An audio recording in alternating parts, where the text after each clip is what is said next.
京都のキャスタージャーナリスト竹内浩一です。 YouTube チャンネル竹内浩一のオールフォー京都、いよいよ始まります。私は京都から発信する全く新しい経済メディアを立ち上げることにしました。一つは衛星放送で全国の皆さんに京都企業の凄さをお伝えする方法、そしてもう一つはラジオで関西圏一円に皆様に対して京都の情報をお届けする。そしてもう一つが1000社近くの中小企業を取材してきました私の原点とも言えますもう京都に密着した情報をですね、この YouTube を使ってどんどん発信していこうと思っております。この3つのメディアを組み合わせて全く新しい京都の経済メディアオールフォー京都をスタートいたします。そしてその記念すべき第1回のゲストは本当にすごい方にご出演いただくんですね。この内容は後ほどということで、竹内浩一のオールフォー京都スタートです。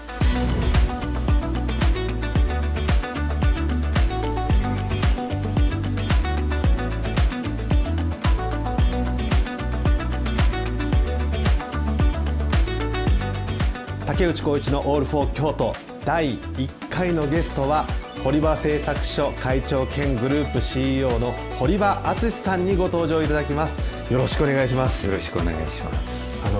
今回ですね、新しい京都の経済メディアを立ち上げるということで、京都企業の情報発信のツールとしてこの YouTube を使っていただきたいなという思いで立ち上げたんですが、これまでは地上波のテレビ、たくさんご出演いただいたんですが、常日頃からですね、そのあるべきメディアの姿どうなんだろうっていうお話よくなりますよね。そうですね、やっぱり意見っていうのはクリエイティブでないといけないと思うんですよね。ただ単に人を批判したり、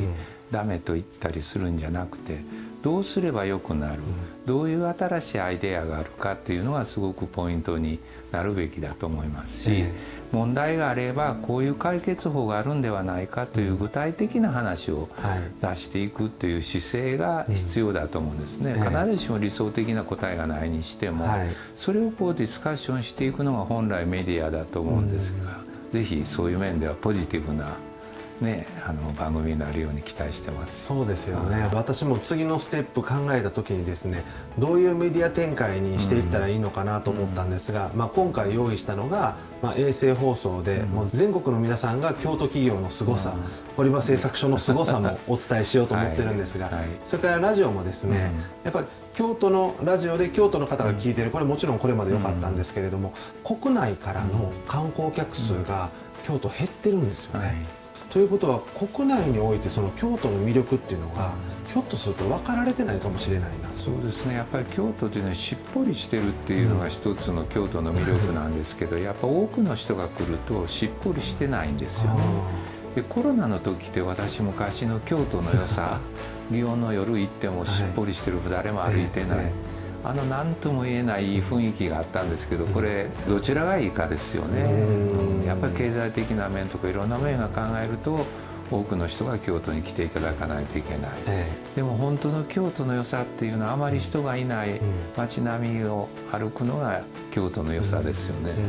今までやったらやっぱりその地上波のテレビでそういう情報を出そうと思うと、やっぱり皆さん京都は人がいっぱいいて観光しにくいですよっていうイメージが全国にもう行き渡っちゃったわけですよ。そしたらいくつか観光地どこ行こうかっていう時に選択肢として京都なくなっちゃうんですよね。そうですよね。逆に言うとそういう京都であってもちょっと離れたら人が少ないとこありますよ。京都ってやっぱりその一筋裏に京都の良さがあると、むしろ表じゃないと、だからそこはやっぱり YouTube じゃないとできないところだというふうに思いますし、発言に関してもやっぱり堀場さんもご出演いただいてて、ものすごいやっぱ制限が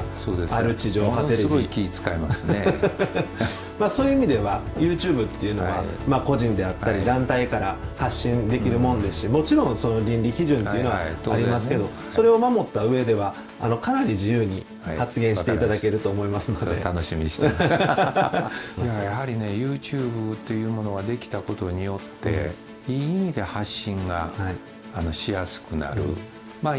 逆に言うといろんな意見が出やすくなる、でこれは私は非常にいいことだと思いますね。ただやっぱ使い方っていうのは考えないと、逆に YouTube とかこういう便利なものができてきた結果ね、本来人間がやるべき行動が阻害されてるというネガティブな面も私はあると思いますね。なので本当に